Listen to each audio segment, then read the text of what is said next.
rəvayətdə deyilir ki, ayaqları şikəst, gözləri kör bir adam yol kənarındakı ağacın kölgəsində əllərini açıb və görməyən gözlərini bir nöqtəyə dikərək dua edib belə deyir: Ey çox zənginlərə vermədiyin nemətləri mənə verən Rəbbim, yarpaqların və ulduzların sayı qədər sənə şükürlər olsun.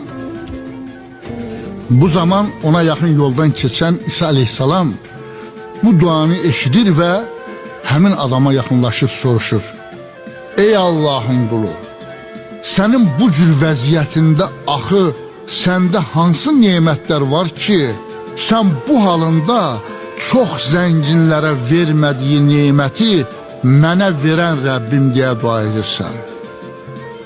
Həmin adam səs gələn səmtə yönəlib deyir ki, Rəbbim mənə elə bir qəlb verib ki, mən o qəlb ilə onu tanıyıram. Rəbbim mənə elə bir dil verib ki, o dil ilə mən ona şükür edirəm. Dünyada Allah'ı tanımaqdan üstün bir nemət varmı? O qədər sağlam və zənginlər var ki, onların qəlbində Allah'ı tanımaq və dilində Allah'a şükür etmək xoşbəxtliyi yoxdur. Bu cavabın qarşısında